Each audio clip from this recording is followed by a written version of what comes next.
Vítam vás a prajem vám pekný a príjemný deň. Moje meno je Vladimír Homoľa. V tejto ukážke sa s vami podelím o skúsenosti z využívania myšlienkových map vo vyučovacom procese. V prvom kroku vidíte, čo hovoria na myšlienkové mapy učitelia, ktorí ich využívajú na svojich hodinách. Potom si ukážeme, aké myšlienkové mapy si vytvárajú žiaci pri učení. Uvidíte aj myšlienkové mapy, ktoré pripravili učitelia pre žiakov. A na záver sa dozviete, prečo sú myšlienkové mapy tak efektívne vo vzdelávaní. Tak sa pozrime, aké skúsenosti majú s myšlienkovými mapami učitelia, ktorí ich aktívne používajú. Napríklad pán učiteľ Peter Iliáš. Ďakujem vám, že ste priniesli takú krásnu vec do vyučovacieho procesu. Je to v prvom rade pomoc pre deti, ale aj pre pedagógov. Pani riaditeľka Blanka Boboková. Používanie myšlienkových map má pre žiakov veľký prínos. Odpovede sú plynulejšie, nenabifľované na spamäť. Pani učiteľka Zuzana Nikmonová. Myšlienkové mapy sú úžasné. Pomocou map sme si zopakovali tematické celky ako prípravu na test. Vďaka využitiu myšlienkových map žiaci dokázali správne odpovedať na 19 z 20 otázok. Doteraz nevydaná udalosť. Alebo pani učiteľka Andreja Zeleňanská. So žiakmi som začala myšlienkové mapy používať počas druhého polroku. V triedách, kde sa mi veľmi ťažko pracovalo a nevidela som pokroky, sa situácia v druhom polroku zmenila. Žiaci sa začali viac zapájať a už počas hodiny si vďaka myšlienkovej mape viac zapamätali. S mapami pracujú aj doma a na druhý deň sa mi pochvália, čo ešte do mapy doplnili. Pamätajú si viac a dosahujú lepšie výsledky. A najviac ma potešilo, že sa to dotýka všetkých žiakov. Nielen tých najlepších, ale aj tých slabších. Teraz sa pozrieme, aké mapy si vlastne vytvárajú žiaci pri učení. Aké mapy im pomáhajú lepšie pochopiť učivo, plynulejšie odpovedať a svojim zlepšením prekvapiť aj učiteľov. Žiaci si pri učení sa vybraných slov vytvárali myšlienkové mapy v takejto podobe. Do hlavných vetiev si zapísali základné vybrané slova a do podvetiev zachytili odvodené slova, v ktorých sa po B píše Y. Keďže si vybrané slova sami zapisovali do vetiev, sami si vyhľadávali a zapisovali aj odvodené slova, rýchlejšie a komplexnejšie sa ich aj naučili, čo sa veľmi pozitívne prejavilo pri diktátoch. Na tejto myšlienkovej mape vidíte, že si žiaci vedia pri učení vytvárať myšlienkovú mapu aj napríklad o štáte Kanada, v ktorej si zachytia pre nich dôležité pojmy, cez vizualizáciu tieto pojmy posilnia kresbičkami a súvislosti si zaznamenávajú pomocou farebných vetiev. Ďalšia ukážka dokladuje, že žiaci sa vedia učiť pomocou myšlienkovej mapy aj napríklad na fyziku alebo matematiku. V konkrétnom prípade je to myšlienková mapa, ktorá pomohla pochopiť zlomky. Alebo myšlienková mapa, ktorú si vytvorila žiačka pri príprave na odpoveď z témy Mária Terezia a jej reformy. Aj vďaka učeniu sa pomocou myšlienkovej mapy mohla pani učiteľka skonštatovať viditeľný pokrok oproti prvému polroku. A to isté platí aj pri slovenskom jazyku a literatúre. Odkedy žiaci začali využívať myšlienkové mapy, ich odpovede sú štrukturované, plynulé a každý žiak, ktorý využil pri učení myšlienkovú mapu, vedel na nejakú časť témy odpovedať. Nestalo sa, že by niekto povedal, že si na nič nevie spomenúť. Ako vidíte, svoje učenie si žiaci spestrili aj obrázkami. Vlastne, keď rozmýšľali a hľadali alebo kreslili pre nich vhodný obrázok, museli nad pojmami, nad učivom uvažovať. Oveľa viac, ako keby sa učili iba čítaním z učebnice. Kreslenie farebných vetiev a obrázkov v nich len utvrdzovalo pocit hry, nie pocit povinnosti učiť sa.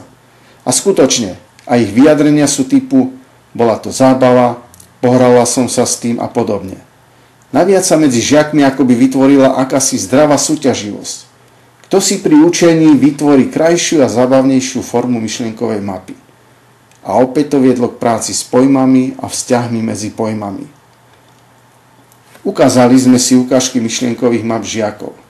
Pozrime sa teraz, aké mapy pripravujú učitelia pre svojich žiakov. Môžete namietať, že k tomu potrebujete umelecké vlohy a kopec času.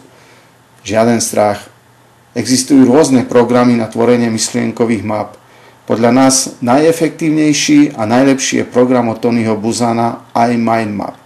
A pomocou tohto programu učitelia vytvárajú takéto myšlienkové mapy. Téma sila vo fyzike. Myšlienková mapa, na ktorú je príjemne sa pozerať, je zaujímavá aj pre oči. A ako sa vyjadril pán učiteľ, žiaci boli oveľa viac pozornejší pri jeho výklade. Zaujímali sa o výklad, robili si poznámky do mapy, doplňali si pojmy a súvislosti, a to každý individuálne podľa toho, čo bolo pre neho dôležité. A výsledkom bolo to, že vedomosti a pochopenie látky na konci hodiny bolo až prekvapujúco veľmi dobré. Hodina pre všetkých akoby odsýpavala. Bola zaujímavá a nikto sa nenudil.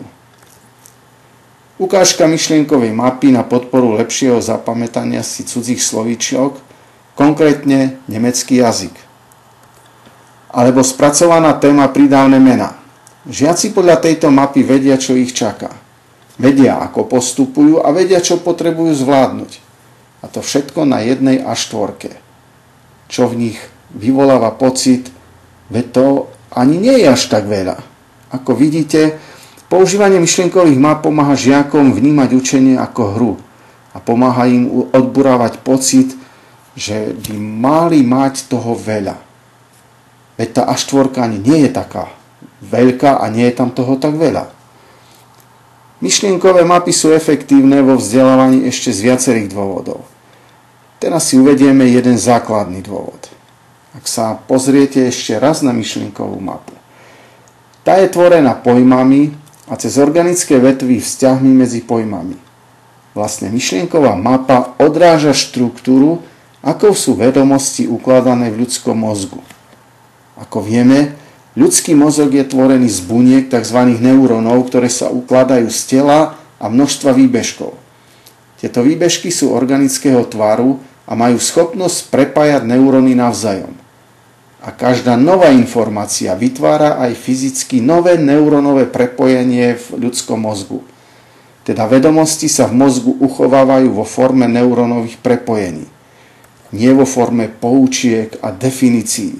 Nie vo forme slovo za slovom alebo veta za vetou, ale ako štruktúra pojem a vzťahy a súvislosti medzi pojmami.